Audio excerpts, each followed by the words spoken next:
భ్యో నమః. హరి ఓం. శ్రీ మహాగణాధిపతయే నమః. శ్రీ మహాసరస్వత్యై నమః.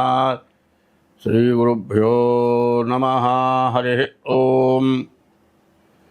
యఃకర్తా జగతాం భర్తా సంహర్తా మహసాం నిధిః ప్రణమామి తమాదిత్యం బహిరంతస్తమోపహం భవత్యస్వని నక్షత్రమస్వి దస్రస్తురంగమహత్ ఆద్యస్తురంగస్తురగశ్రోవాజీ హయో హరి హవి.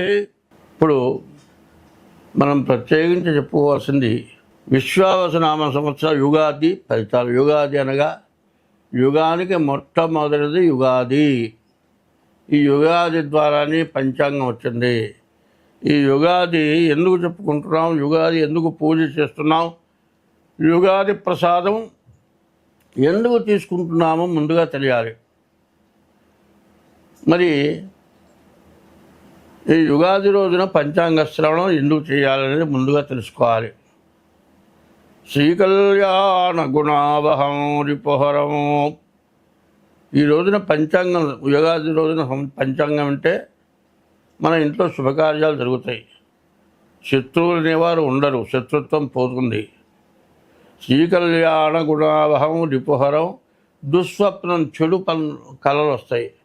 ఎవరో మనకు ఆప్తులైన వాళ్ళు చచ్చిపోయినట్టుగా కలుస్తుంది. నిద్ర లేచేటప్పటికి చాలా భయంతో దాదాపు ఏడుస్తూ కూడా లేస్తారు.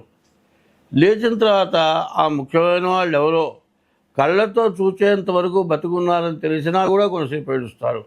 అంత భయంకరంగా ఉంటుంది. అటువంటి దుస్వప్నాలు రాకుండా ఉండాలి. గంగా స్నానం చేసినటువంటి పుణ్య ఫలితం వస్తుంది. గోదానం చేసినటువంటి ఫలితం వస్తుంది. గోదాన తుల్యం రుణాం. ఆయుష్ పెరుగుతుంది. ఆయుర్వృద్ధిదముత్తమం, శుభకరం, ఎప్పుడుగా శుభం జరుగుతుంది. ఈ పంచాంగం అంటే ఇన్ని రకాలు ఉన్నాయి.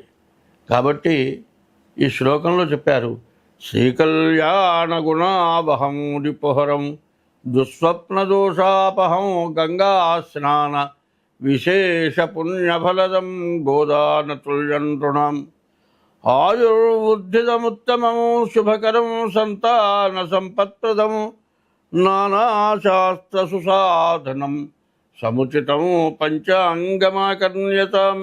ఈ పంచాంగం వింటే ఇంత మంచి ఫలితం వస్తుంది.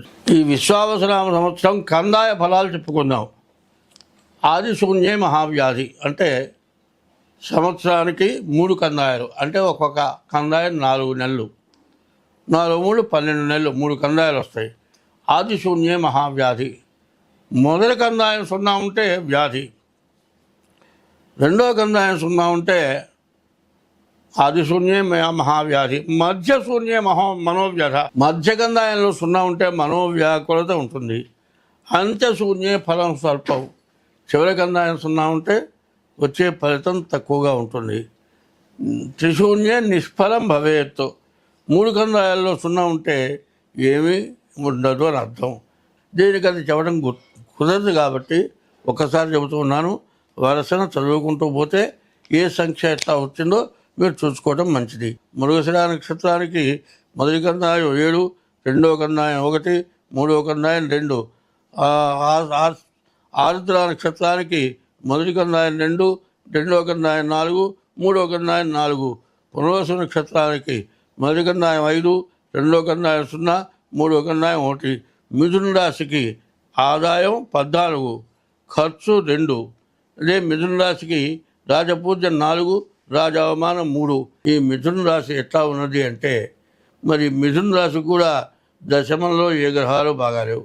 తర్వాత గురువు బాగాలేడు, కుజుడు బాగాలేడు, కేతు బాగాలేడు. మరి శుక్రుడు, బుధుడు, రవి బాగున్నారు. కాబట్టి వివాహం జరగటానికి బాగా అవకాశం ఉంది, వ్యాపారానికి బాగా అవకాశం ఉంది. కానీ కాలసర్పదోషం ఉండటం చేత ఎవరైనా సరే వివాహం చేసుకోవాలంటే బాగా జాగ్రత్తగా మీ జాతకాన్ని బట్టి వివాహం చేసుకోవడం చాలా మంచిది. కాబట్టి ఈ రాశి వాళ్ళు ఎంత జాగ్రత్త పడితే అంత మంచిది. ఎందుకంటే వివాహం అనేది తొందర పడకూడదు. ప్రేమ వివాహాలు అసలు పనికిరావు. పెద్దవాళ్ళు నిర్ణయం చేయాలి. తర్వాత జాతకాలు కలిసియాలి, ఇవా చూడాలి. అట్లా కాకుండా ఈ సంవత్సరం సొంత నిర్ణయాలు తీసుకొని వివాహం చేసుకుంటే తర్వాత ఇద్దరు కూడా విడిపోయేటువంటి పరిస్థితులు ఎక్కువగా ఉన్నాయి.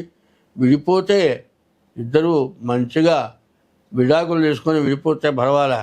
దీనివల్ల పెద్ద గొడవలై కేసులై గందరగోళమై డబ్బులు ఖర్చు అయిపోయి ఉన్న ఆస్తులు ఒక రాసి చేసి ఇట్లా ఇబ్బంది పడే లక్షణాలు ఉన్నాయి. కాబట్టి ఈ రాశి వాళ్ళు ఎంత జాగ్రత్తగా ఉంటే అంత మంచిది.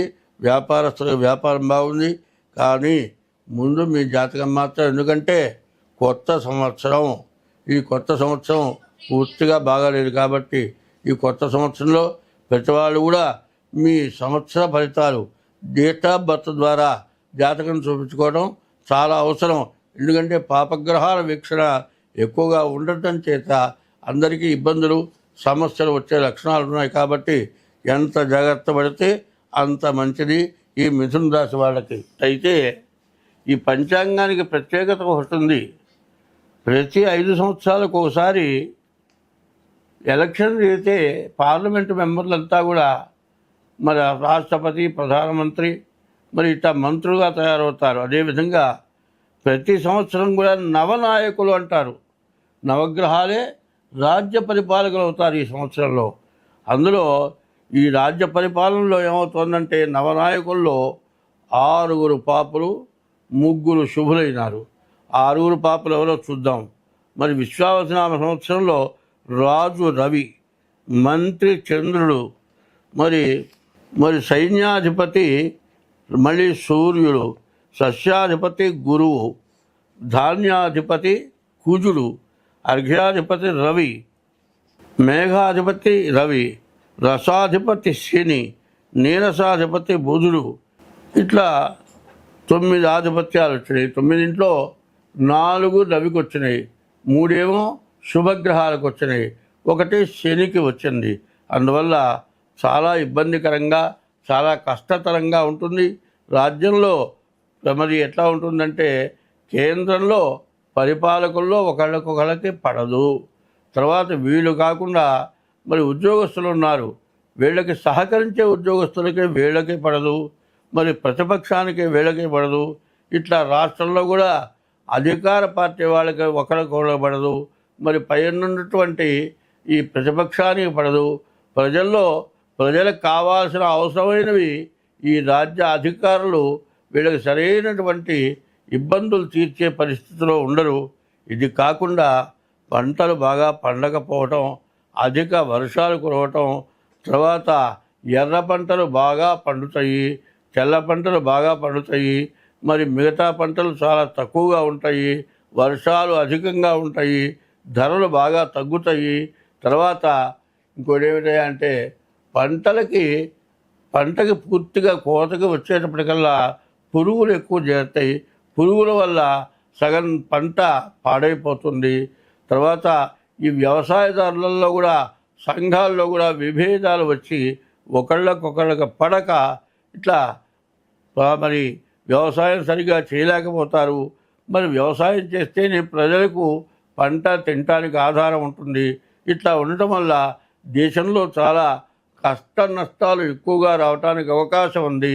పైన ప్రపంచ దేశాల్లో కూడా పెద్ద దేశాలను చూచి చిన్న దేశాల వాళ్ళు ఈర్ష్యపడి వీళ్ళు కొంతమంది చిన్న దేశాల వాళ్ళంతా కూడా కలిసి పెద్ద దేశంతో యుద్ధం చేయటం, ఇట్లా ఎవరికి వాళ్ళు పెద్ద పరిపాలకులు పెద్ద దేశాలు ఎట్లా ఉన్నాయో ఆ దేశంలాగా మనం ఉండాలి, వాళ్ళు ఎందుకు పైకి పోవాలి అనే ఈర్ష్య స్వభావాలతో మరి ప్రపంచ దేశాల్లో ఈ యుద్ధం ఎట్లా ఉంటుందంటే చివరికి ప్రపంచ యుద్ధంగా తయారయ్యేటువంటి లక్షణాలు ఉన్నాయి.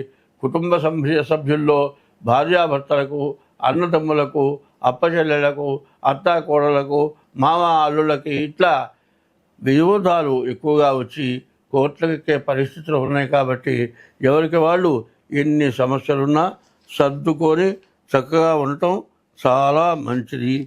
మరి ఈ సంవత్సరం 6/11/6/25 మరి అధిక జ్యేష్ఠ మాసం అధిక జ్యేష్ఠ బహుళ దశమి రోజున రాత్రి 12:07 గురుమౌఢ్యమి ప్రారంభమైంది.